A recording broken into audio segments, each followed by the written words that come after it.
বর্তমান প্রেক্ষাপট এতই খারাপ, কিয়ামতের আলামতগুলো এমনভাবে প্রকাশ হয়েছে এখন যে একজন ইমানদার মুসলিমের পক্ষে নিশ্চিন্তে থাকা আর ভালো থাকাটা খুব কষ্টকর।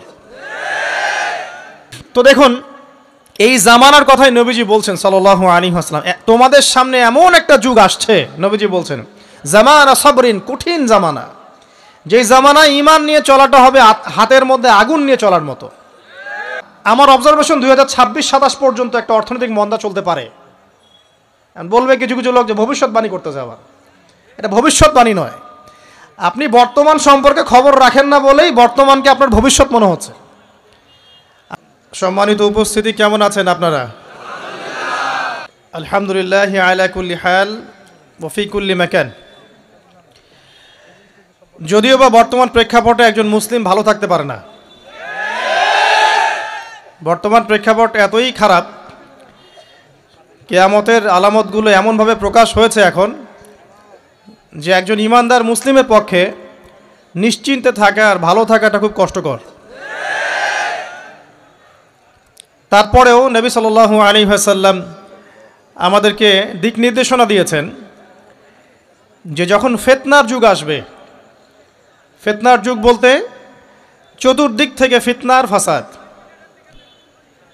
ফিতনা ফাসাদ কেমন? মানে আল্লাহ রাব্বুল আলামিন কোরআনে একটা বিষয় বলছেন, সমাজ তার উল্টা চলছে, এগুলো ফিতনা। নবী সাল্লাল্লাহু আলাইহি ওয়াসাল্লাম হাদিসে একটা বিষয় বলেছেন, সমাজ তার উল্টা চলছে, এর নাম ফিতনা। পরিবারে ফিতনা, ধর্মের মধ্যে ফিতনা, সমাজে ফিতনা, অর্থনীতিতে ফিতনা, এখন সংস্কৃতির মধ্যেও ফিতনা। তো এই ফিতনাময় পরিবেশে নবী সাল্লাল্লাহু আলাইহি ওয়াসাল্লাম বলেছেন যে কেউ যদি ঈমান এবং আমলের উপরে, মানে নবী সাল্লাল্লাহু আলাইহি ওয়াসাল্লামের আদর্শের উপরে সবর করতে পারে, টিকে থাকতে পারে, তার জন্য 50 জন শহীদ সাহাবীর নেকি হবে ইনশাআল্লাহ। তো ফিতনাময় পরিবেশে যদি সবর করা যায়, হকের উপর অটল থাকার চেষ্টা করা যায়, ইনশাআল্লাহ আপনি 50 জন শহীদ সাহাবীর নেকি পাবেন ইনশাআল্লাহ। তো প্রত্যেকটা ক্ষেত্রেই আপনি ফিতনা পাবেন। পরিবারের দিকে তাকাবেন, দেখবেন পরিবারের বন্ধনগুলো আগের মতো নাই। প্রচুর ডিভোর্স হচ্ছে, স্বামী স্ত্রীর বিচ্ছেদ প্রচুর বেড়ে গেছে। তারপরে সন্তান সন্ততি আমাদের পরিবারে যারা আছে, দেখবেন এরা বেশিরভাগই দুনিয়াদার হয়ে গেছে, দিনের খুব একটা ফিকির নাই। বেশিরভাগ পরিবারের সদস্য দেখবেন নামাজ কালামের এখন ধার ধারছে না। ম্যাক্সিমাম পরিবার থেকে আস্তে আস্তে পর্দাটা কিন্তু শিথিল হয়ে যাচ্ছে। আপনি ব্যক্তি জীবনের দিকে তাকিয়ে দেখেন, গর্বের সাথে আমরা বলি না যে 90% মুসলিমের বাংলাদেশ, দেখবেন মেজরিটি সংখ্যক মুসলিম 5 ওয়াক্ত নামাজ জামাতে পড়ে না। বেশিরভাগ মুসলিম দেখবেন আল কোরআন বিশুদ্ধ করে তেলাওয়াতও করতে পারে না। তো এরপরেও আমরা দাবি করি যে আমরা প্রকৃত মুসলিম, জান্নাত আমাদের জন্য অপেক্ষা করছে। আসলে বাস্তবতা এমন নয়। যারা কোরআন আমরা টুকটাক পড়তে জানি, তাদের মধ্যে কত % কোরআনের অর্থ বোঝে? এই আল্লাহ পাকের কিতাব আমার হাতে আছে, এই কিতাবের অর্থ কতজন বোঝে? এটা একটা চ্যালেঞ্জ। যারা কোরআন পড়তে জানি আমরা, তাদের প্রতি চ্যালেঞ্জ, দেখেন তাদের মধ্যে কত % মানুষ কোরআনের অর্থ বলতে পারবে। আর অর্থটা যে জানা জরুরি, এই বিষয়টাও আমরা এখন জনগণকে বোঝাতে ব্যর্থ হচ্ছি। কোরআনের অর্থটা যে বোঝাটা জরুরি, এটা বোঝাতেও ব্যর্থ হচ্ছে। কারণ আমরা সবাই প্রত্যেক হরফে 10 নেকি পেতে চাই। কোরআন তেলাওয়াত করলে প্রত্যেক হরফে 10 নেকি হবে, এই তো। তো এই কনসেপ্ট যখন আমার মাথায় ঢুকে গেছে, আমি ওখানে নিজেকে থামিয়ে দিয়েছি। অর্থ বুঝে গবেষণা করলে এবং কোরআন কেন্দ্রিক জীবন ব্যবস্থা গড়লে যে আরও বেশি নেকি হয়, এটা আমার মাথায় নাই। প্রত্যেক হরফে 10 নেকি তো আপনি পাবেন তেলাওয়াত করলে, কিন্তু অর্থ বুঝে এর ভিতরে ঢুকলে, গবেষণা করলে এর মূল স্বাদটা পাওয়া যায়, এটা আমরা বুঝতে পারছি না। দেখবেন বেশিরভাগ মানুষ কোরআনের অর্থটা জানে না। আবার আমরা যারা টুকটাক ভাঙাচুরো অর্থ জানি, তারা আবার দেখবেন কোরআনের সমস্ত আদেশ মেনে চলতে পারছি না এবং কোরআনের সমস্ত নিষেধও বর্জন করতে পারছি না। তো সমস্যা কিন্তু এখানেও থেকে গেছে।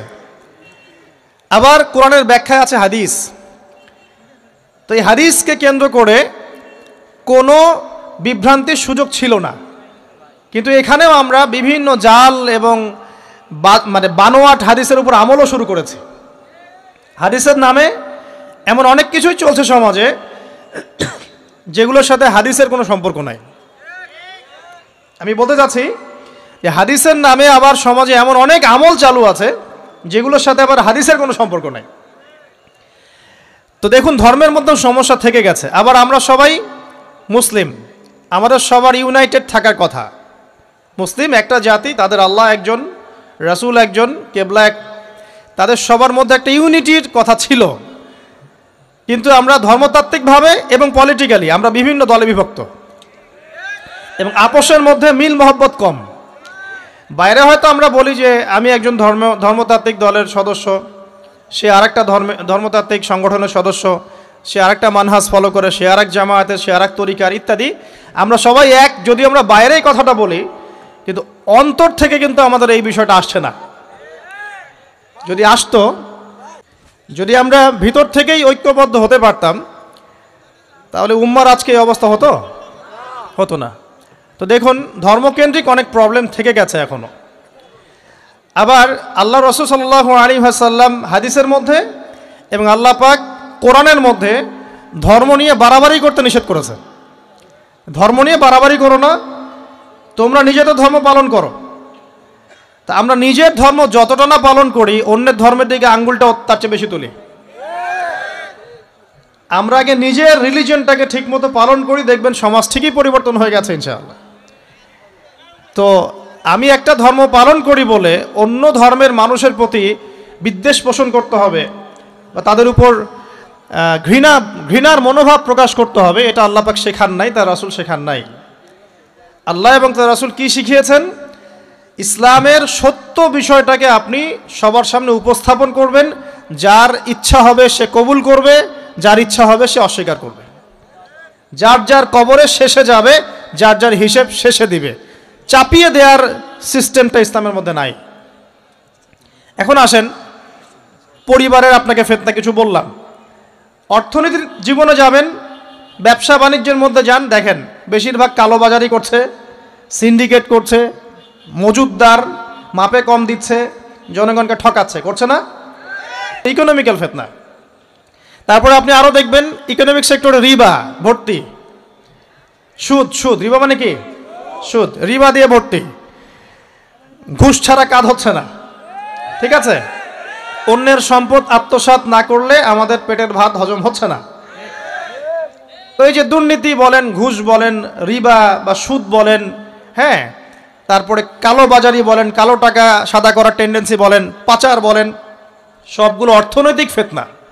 এগুলো হচ্ছে কি? অর্থনৈতিক ফিতনা।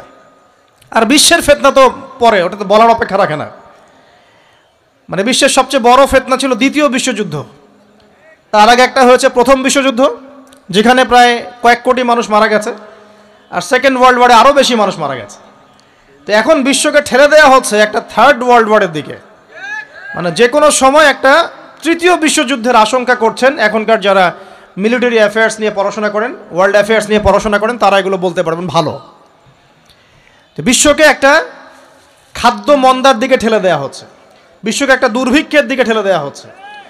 এবং মহামারীর মধ্য দিয়ে অলরেডি কিন্তু আমাদের বিভিন্ন দেশের ইকোনমিক অবস্থা ভালো না, তার উপরে খাদ্য সংকট, তার উপরে যে বৈশ্বিক যুদ্ধগুলো, আমদানি রপ্তানি বন্ধ হয়ে যাচ্ছে, তেল গ্যাসের দাম বেড়ে যাচ্ছে, জনগণ হাহাকার করছে। এই পলিটিক্যাল গ্লোবাল অ্যাফেয়ার্সের ফিতনা এগুলা। তা আপনাকে এই জন্যই প্রথমে আমি একটা কথা বললাম যে ফিতনাময় একটা পরিবেশে একজন মুমিন যার অন্তর্দৃষ্টি আছে, যে কোরআন এবং সুন্নাহ দিয়ে এই বিশ্বের এই রহস্যগুলো উদ্ঘাটন করতে পারে, সে ভালো থাকতে পারে না। তার মনটা সবসময় কিন্তু মানে ব্যাকুল থাকবে যে কিভাবে এইসব সমস্যা থেকে নিজে উত্তরণের পথ খুঁজতে পারি, আর আমার পরিবারকে বাঁচাতে পারি, আর আমার জনগণকে বাঁচাতে পারি। আর যদি আপনি আত্মকেন্দ্রিক হন, স্বার্থপর হন, তাহলে নিজের চটকায় তেল দিবেন, নিজে ভালো থাকলেই বাপের নাম। তো দেখুন, এই জামানার কথাই নবীজি বলছেন সাল্লাল্লাহু আলাইহি ওয়াসাল্লাম, তোমাদের সামনে এমন একটা যুগ আসছে, নবীজি বলছেন জামানা সবরিন, কঠিন জামানা, যেই জামানায় ঈমান নিয়ে চলাটা হবে হাতের মধ্যে আগুন নিয়ে চলার মতো। তো নবীজি বলছেন ওই সময়ে সাহাবী জিজ্ঞাসা করছেন, ইয়া রাসূলুল্লাহ, আমি ওই সময় কি করব? ওই সময় আমি কি করব, আমাকে কি পরামর্শ দিচ্ছেন? নবী সাল্লাল্লাহু আলাইহি ওয়াসাল্লাম বলছেন, হে আমর ইবনে আস, তুমি ওই সময় বাড়িতে অবস্থান করো, বাসায় থাকো, বিনা প্রয়োজনে বাড়ির বাইরে এসো না। ওই সময় তুমি নিজের পাপের জন্য আল্লাহর কাছে ক্রন্দন করতে থাকো, বিনা প্রয়োজনে বাড়ির থেকে বের হয়েও না। আর মানুষের সাথে এত বেশি মেলামেশা করো না, নিজে তোমার আমল তোমার গুনাহ নিয়ে ব্যস্ত থাকো, তোমার পাপের জন্য আল্লাহর কাছে কান্নাকাটি করো, ইনশাল্লাহ তুমি নাজাত পেয়ে যাবে। এটা একটা অপশন, মানে ফিতনাময় পরিবেশে আপনি কিভাবে বাঁচবেন এটা একটা অপশন।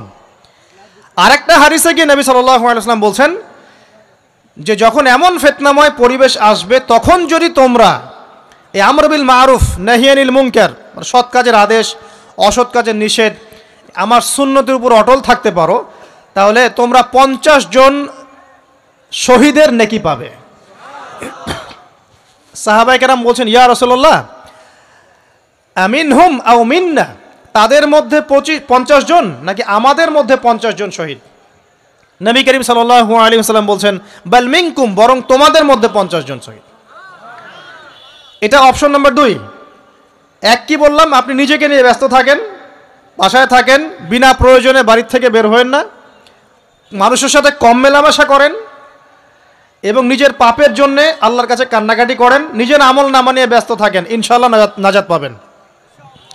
2 নাম্বার, যদি আপনার কাছে আরও বেশি যোগ্যতা থাকে এবং আপনি আরও বেশি সাহসী হন এবং আপনি উম্মার দেশের জনগণের কল্যাণ কামনা করেন, তাহলে অন্যদেরকেও এই ফিতনাময় পরিবেশে টিকে থাকার ফর্মুলা বলে দেন। এখানে সবর করেন, আমর বিল মারুফ নাহি আনিল মুনকারের কাজ করেন, আল্লাহ পাক আপনাকে ইনশাআল্লাহ 50 জন শহীদ সাহাবীর নেকি দিবেন ইনশাআল্লাহ। আরও অপশন আছে। কি অপশন? ওই যে আসহাবুল কাহফ কি করেছিল, একটা ফিতনাময় পরিবেশ থেকে নিজেরা আস্তে করে সরে গিয়েছে। যখন আপনি পরিবেশকে পরিবর্তন করতে আর পারছেন না, দাওয়াত দিয়েও কোনো কাজ হচ্ছে না, মানুষ কথাও শুনছে না, জুলুম নির্যাতন বাড়তেই আছে, টিকে থাকা মুশকিল, তখন তাদের হিসেবের দায়িত্ব আল্লাহর উপর ছেড়ে দেন, আপনি ওখান থেকে ডিসকানেক্টেড হয়ে যান। এটা একটা অপশন। এই অপশন বেছে নিয়েছিল ইব্রাহিম আলাইহিস সালাম, তার বাবাকে বুঝিয়েছেন, কাজ হয়নি, চলে গেছেন। এই অপশন বেছে নিয়েছিল আসহাবুল কাহফ, সবাইকে বোঝাচ্ছে কাজ হচ্ছে না, তার রাস্তায় করে চলে গিয়ে গুহার মধ্যে রাত কাটানো শুরু করেছে।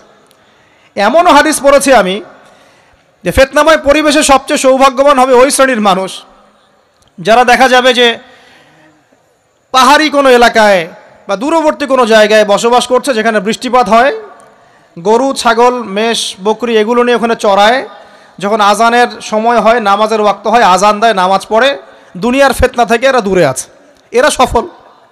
এমনও হাদিস আছে। তো হয়তো আপনার কাছে মনে হচ্ছে না এখন ওই যুগ আসে নাই, কিন্তু আমি আপনাকে বলে দেই যে কোরআন এবং সুন্নাহর চোখ দিয়ে যদি আপনি দেখতে শেখেন এবং বর্তমান বিশ্বের প্রেক্ষাপটটা অ্যানালাইসিস করার যোগ্যতা আপনি অর্জন করেন কোরআন সুন্নাহর চোখ দিয়ে, আপনি বুঝতে পারবেন সেই সময় অনেক আগেই চলে এসেছিল।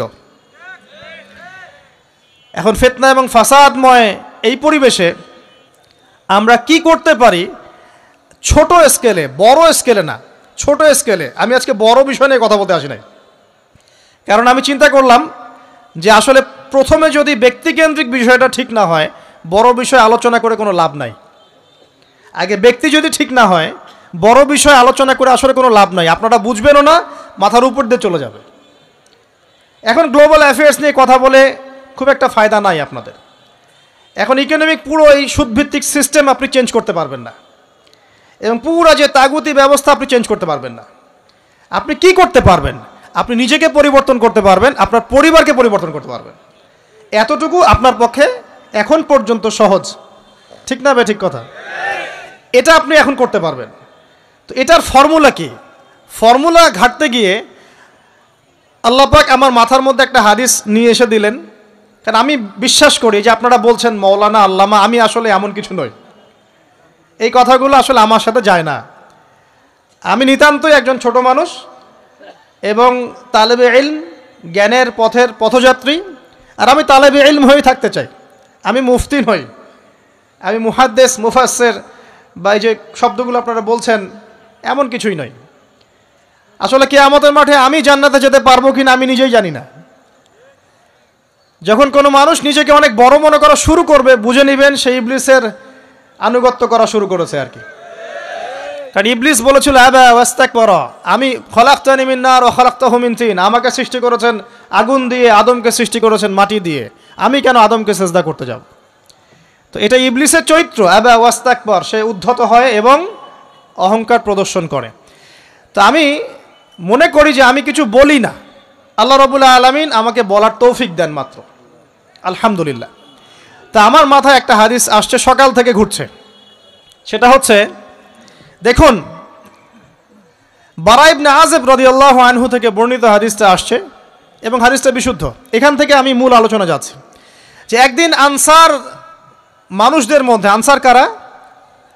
আমাদের আনসার বাহিনী। আনসার কারা? যারা মুহাজির সাহাবীদেরকে আশ্রয় দিয়েছিল মদিনায়, তাদেরকে কি বলা হয়? আনসার। তাহলে শব্দটা সুন্দর না?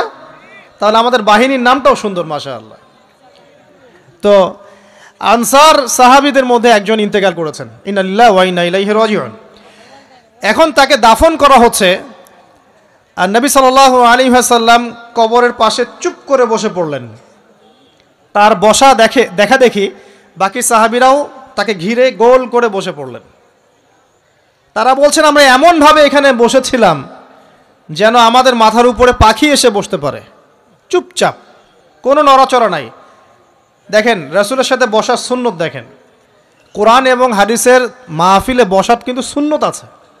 এখানে বসে দুনিয়াবি এত গল্পগুজব করা যাবে না, এই মোবাইল টোবাইল হাবিজাবি নিয়ে এত ব্যস্ত থাকা যাবে না, দিলের কান দিয়ে শুনতে হবে, ঠিক আছে? আদব আছে, না হলে কথা আপনার উপর তাসির করবে না। তারা এমনভাবে বসেছিলেন যেন মাথার উপরে পাখি বসতে পারে, সুবহানাল্লাহ। এবার নবী করিম সাল্লাল্লাহু আলাইহি ওয়াসাল্লাম বলছেন যে যখন মাইয়েতকে কবরে শোয়ানো হয় তখন সে তাকে দাফন করে যাওয়া ব্যক্তিদের হাঁটার খসখস আওয়াজ শুনতে পায়। এরপরে তাকে যখন শুইয়ে দেওয়া হয়, সে যদি মুমিন ব্যক্তি হয় তাহলে তার মাথার দিকে তার সলাত এসে দাঁড়িয়ে যায়। দুনিয়াতে আপনি যে নামাজগুলো পড়েছেন, আমি যে নামাজগুলো পড়ছি, এগুলো মাথার দিকে দাঁড়িয়ে যায়। ডান দিকে চলে আসে তার সওম, সওম মানে কি? রোজা। বাম দিকে চলে আসে যাকাত, যাকাত মানে কি? যাকাতের সাথে তো আমরা পরিচিত নই। আমরা ওই যে রাস্তাঘাটে যে দান খয়রাতগুলো উঠানো হয় এগুলোর সাথে খুব পরিচিত, তাই না? কত টাকা, কত পয়সা, কি কি গান করে আর টাকা কালেকশন করে না? অনেক সময় দেখা যায় রাস্তায় যাচ্ছি আমরা গাড়ি নিয়ে, পারলে গাড়ির সামনে এসে হুমড়ি খেয়ে পড়বে টাকা নেওয়ার জন্য। এইভাবে টাকা কালেকশন করতে কে শিখিয়েছে ইসলামে? আর আমরা অনেক সময় ছোট ছোট বাচ্চাদেরকে দিয়ে, মাদ্রাসার ছোট ছোট বাচ্চাদেরকে দিয়ে টাকা কালেকশন করাই, এটা ঠিক না। কেন ঠিক না জানেন? ছোটবেলা থেকেই ওর ব্যক্তিত্ব নষ্ট হচ্ছে। এই হাতটা উত্তম না এই হাতটা উত্তম? উপরের হাত উত্তম, নিচের হাত উত্তম? তো ছোটবেলা থেকে সে নিচের হাতে অভ্যস্ত হচ্ছে।